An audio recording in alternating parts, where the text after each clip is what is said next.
Както знаете, по покана на президента Росен Плевнелиев на официално посещение у нас са техни кралски височества принц Едуард, граф на Уесекс, и съпругата му принцеса Софи. Единствено от БНТ проследяват цялата визита. След малко ще се включим с пряко включване от първа АГ болница Света София, където ще проследим посещението на високите кралски особи там. Основни акценти в посещението на принц Едуард и принцеса Софи в България е прилагането на стратегията за деинституционализация в България, превенция на изоставянето на деца, приемната грижа, както и споделянето на британски опит в тези сфери. На място вече е нашият репортер Елиана Димитрова, която ще ни каже повече. Сега ще се опитаме да се включим директно от първа АГ болница. Елиана, чуваш ли ни в момента? Елиана, здравей! Да, добро утро!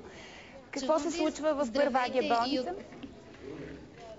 Здравейте и от мен. Буквално преди минути тук пред първа АГ болница пристигнаха и бяха посрещнати техни кралски височества принц Едуард, граф на Уесекс, и графиня Софи, и принцеса Софи, графинята на Уесекс. Те бяха посрещнати от социалния министър Хасан Адемов, от секретаря на президента по социалните въпроси Диана Костадинова, директора на Фондация за нашите деца Иванка Шалапатова и директора на болницата Иван Костов. Тук е и посланника на Великобритания у нас, Джонатан Алън. Знаете, принц Едуард е третия син на английската кралица Елизабет II и нейното четвърто най-малко дете, а също така и на принц Филип. Той и съпругата му Софи се занимават с благотворителност от името на кралица Елизабет II. Тази благотворителност включва най-вече работа за извеждане на деца в риск от институциите, а също така подпомагане на младежи да развият свои различни умения. Основното, което те искат да видят по време на тази визита по покана на президента Плевнелиев в България, това е как се развива процеса на извеждане на децата в риск от институциите. Именно за това са и тук тази сутрин в болница Света София, защото тук от 8 години е стартирал един проект, съвместен проект между болницата и Фондация за нашите деца. Проект за така ранна превенция на изоставянето на бебета. Знаете, много жени в тежко социално положение, още като родят децата си, ги изоставят в родилните домове. Тук от 8 години работи такава инициатива и именно за това говори буквално преди секунди пред принца и принцесата директора на болницата. Той разказа за тази инициатива. Също така каза, че понякога има родители, които имат нужда от подкрепа и ресурси, за да продължат да бъдат родители. Каза също, че за радост, заради сътрудничеството между институциите в България, в последните години броят на майките, които изоставят децата си, силно намалява. Като цяло за 8 години от 254 семейства, 117 са променили решението си да изоставят детето си. И още каза, че превенцията би била, разбира се, много по-успешна, ако започне още по време на бременността на жената. Госпожа Шалапатова също ще представи дейността на Фондацията за нашите деца, която, както ви казах, от 8 години работи съвместно с болницата по този проект. Какво предстои след малко? След малко принцът и принцесата, които са на 4-ти етаж, ще се качат на 5-тия в следродилното отделение. Ще се ръкуват по програма с лекари, сестри, акушерки и с майки. Ще посетят и най-интересното, което е в тази болница. Това е първата изградена специализирана стая за майката и бебето. Това е една стая, в която в спокойна атмосфера майката, която иска да изостави детето си, решила е така, говори с социални работници и те се опитват да й въздействат, да й повлияят да не го прави. Принцът и принцесата ще се срещнат и с една майка, която е участвала в проекта преди години и именно след консултация в тази стая е решила да задържи бебето си. След това, какво предстои? След това към 11 без 10 техни кралски височества ще напуснат тази болница и ще тръгнат към Центъра за обществена подкрепа Света София. Той се намира в дома за бебета Света София и е към Фондация за нашите деца. Там ще се срещнат с приемни семейства и деца. Там ще бъдат вече и президентът Плевнелиев и кмета на София госпожа Фандъкова. Там ще има нещо много интересно. Прощапълник на малкия Сашко, който е болен от синдрома на Даун и за него всички, включително лекарите, са казвали, че никога няма да проходи, но ето това ще се случи пред принца и принцесата.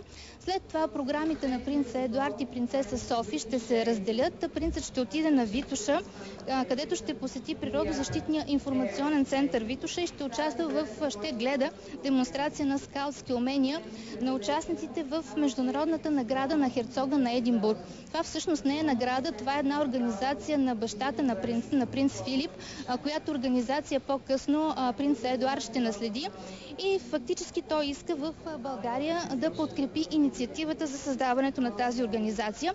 С какво се занимава тя? Тя подпомага млади хора да развият своите умения и потенциал, главно чрез доброволчество, спортни занимания и дори приключенски експедиции. В същото това време принцеса Софи ще посети Южния парк и детска площадка за деца с увреждания. Сега ние тук очакваме всеки момент да започне. Да. Не знам дали ме чуваш. Знаем, че след като приключи посещението на принц Едуард и принцеса Софи в първа АГ болница, ще има брифинг, който очакваме да включим тук. Да, точно това. Точно това исках да кажа, че очакваме всеки момент да започне пресконференцията за посещението на принца и принцесата тук в болницата. Пресконференцията ще бъде на посланника на Великобритания Джонатан Алън, на социалния министър Хасан Адемов, на Иванка Шалапатова и на доктор Костов, директора на болницата, но това все още не се случва. Тогава да ви кажа още малко интересна информация. Това е третата визита на височайша особа от британското кралско семейство у нас, защото през 1998 и 2003 година у нас беше престолонаследникът принц Чарлз, през 2001 година и брат му принц Андрю. Принц Едуард е роден през 1964 година, доста след братята и сестрите си, най-малкото четвърто дете на кралица Елизабет II и принц Филип. Завършил е Кембридж през 1992 година и едва петия член на кралската фамилия, който завършва университет. Занимава се с театър, с кино, работи в мюзикали, в телевизията. С съпругата си Софи, която е от обикновено семейство, се запознават през 1993 година при организирането на турнир по тенис. Тя се занимава там с връзките с обществеността, женят се 6 години по-късно. Интересното е, че той е единственият сред братята си, който не е херцог, а граф. Херцогската титла той ще получи след смъртта на баща си принц Филип и тогава ще стане херцог на Единбург. А сега, тъй като пресконференцията все още не започва, предлагам да се включим малко по-късно. Добре, благодаря ти, Елиана. Елиана Димитрова беше с пряко включване от първа АГ болница Света София, където очакваме да започне брифинга на принца и на посланника на Великобритания у нас Джонатан Алън. Междувременно можем да видим нещо повече за принца. Негово кралско височество принц Едуард, граф на Уесекс, е най-младият от децата на кралица Елизабет II и принц Филип. Роден е на 10 март 1964 г. в Бъкингамския дворец. Едуард Антони Ричард Луис е седми в линията за наследяване на трона. 13 годишен, също като баща си принц Филип и брат си престолонаследника Чарлз, постъпва в Гордънстън Скул в Шотландия. Запален скиор, принц Едуард се изявява и в други спортове, като ръгби и сквош. Включва се в различни дейности, включително в ориентираната към младежи социална програма Наградата на херцога на Единбург. Печели златна награда, остава верен на каузата и популяризира наградата в Великобритания и чужбина. Завършва в Кембридж, където през 1986 получава диплома по история, а през 1991 степен магистър по изкуствата.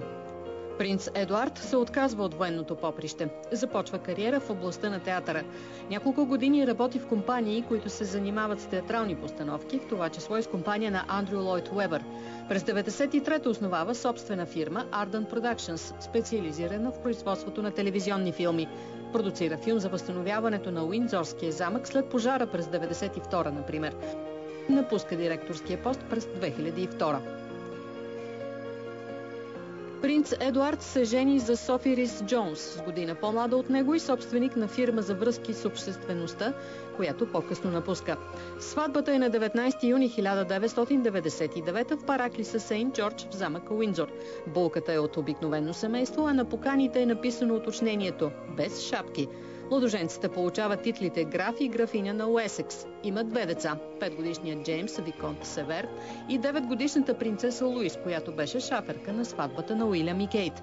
След март 2002 принц Едуард се отдава на задълженията си на член на кралското семейство и се съсредоточава върху златния юбилей на кралицата.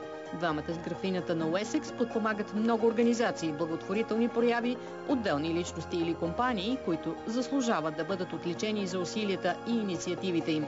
Сред хобитата на графа на Уесекс са градинарството и ветроходството. И докато очакваме пряко включване на брифинга на негово кралско височество принц Едуард, можем да ви покажем накратко какво следва днес в предаването.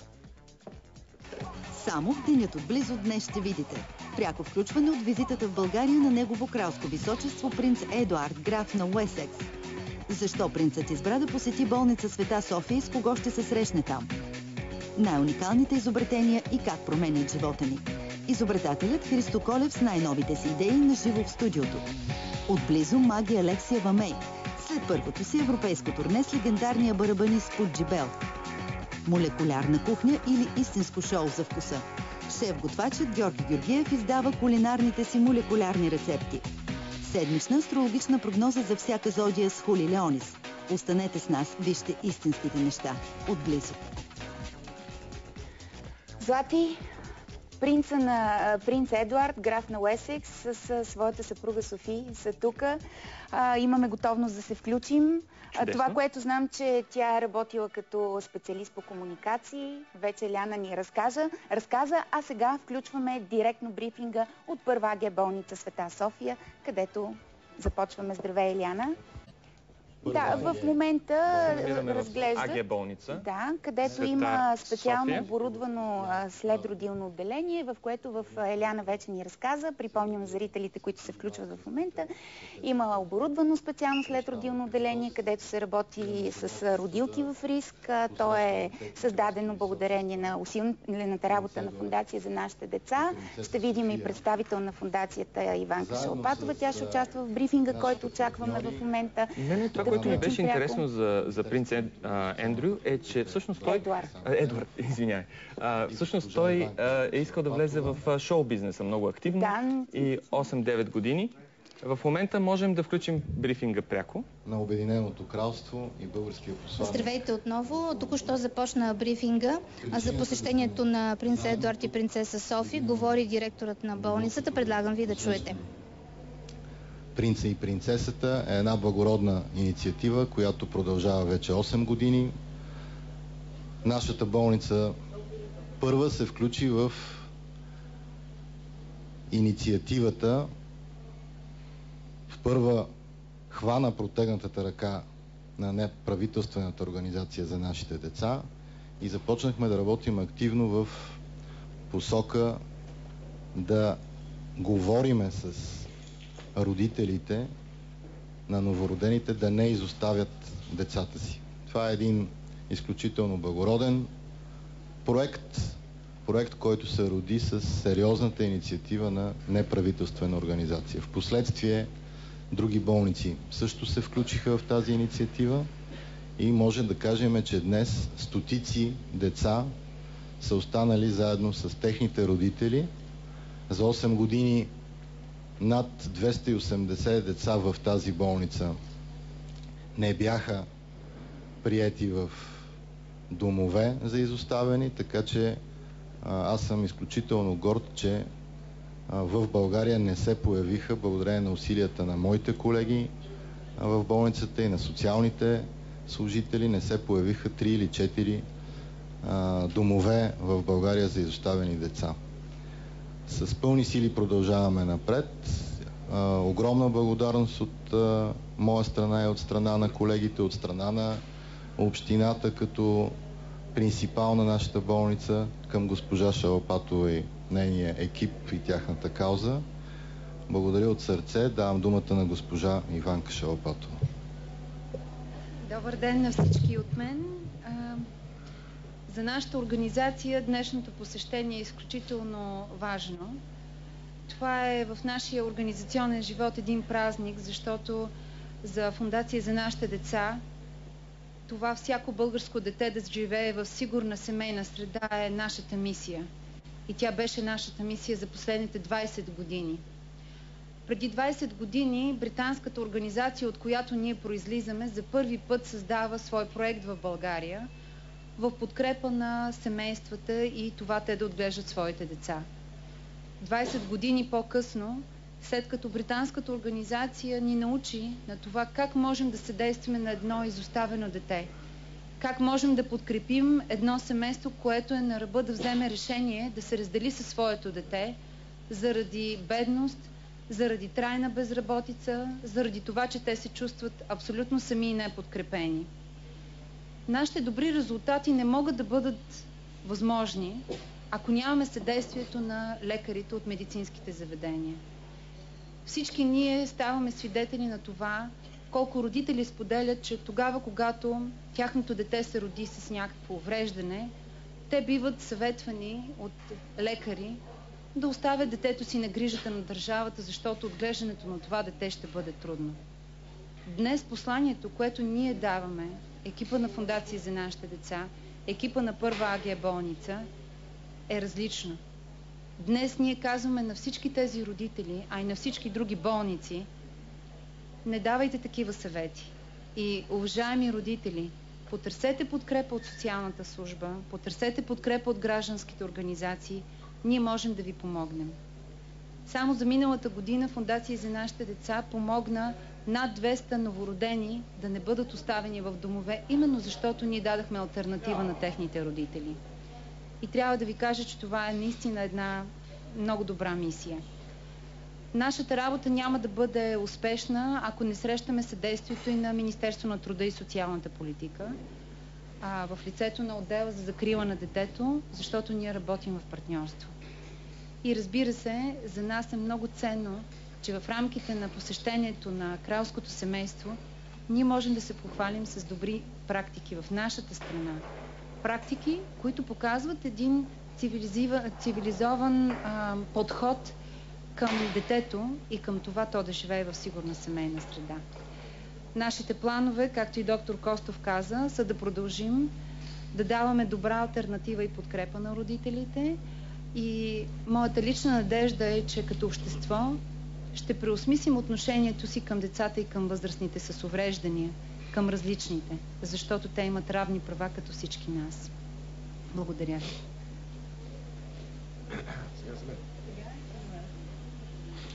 И добро утро също от моята страна. Искам да кажа, че аз съм много щастлив от посещението на принц Едуард и принцеса Софи. Вярвам, че това показва, че отношенията между нашите две държави са силни и топли и близки. И аз съм много благодарен към тях, че те дойдоха в България тези дни. Особено те са много ангажирани с тези въпроси. Въпросите на деца и как не можем да подкрепим децата да развият своите потенциал и да бъдат съвсем изпълни членове на нашето общество. И затова те са тук, за да видят напредъка на България, добрите практики тук, добрите проекти. Например, в болница днес. Аз съм много благодарен също на директора на болница и директора на Фондация за нашите деца, че има проекти тук, че те подкрепят проекта тук и че те работят заедно за превенцията на изоставането на деца.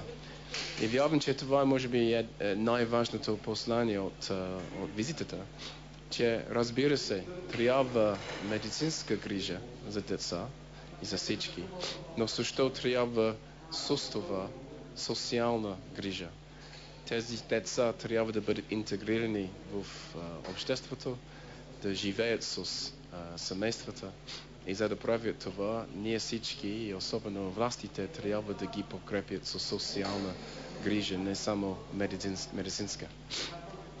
Затова искам да... Това може би най-важното послание. Като каза, че те са тук, за да видят за себе си напредъка на България, за стратегията, за превенцията на изоставането на деца, защото това е стратегия, която е подкрепи от всички политически силни. Това разбира се, надявам се, че с подкрепата на министра за други власти тук в България ще видим този проект не само в една болница в София, но в всяка болница, във всеки град в България. Благодаря ви. Добър ден и от мен. Аз съм тук като представител на Министерството на труда и социалната политика и като министър на труда и социалната политика да заявя, че Вече няколко години България реализира националната стратегия, наречена Визия за деинституционализация на децата в България. В тази национална стратегия, както вече стана ясно, която е подкрепена от по-голямата част от политическите сили в България, ние сме поели ангажимента в следващите 15 години да приключим с процеса на деинституционализация. Само за ваша информация, към края на месец април 2013 година над 6600 деца в България са настанени в семейства на роднини и близки. Близо 1600 деца са настанени в приемни семейства, което е гаранция, че тази политика, която е заложена в националната стратегия, се реализира съгласно плана за действие към тази стратегия и съгласно очакването на българското общество. Тук съм за да регистрираме общата воля на различните институции в България, разбира се и с подкрепата на нашите високи гости, идеята за интегриран подход към децата в риск.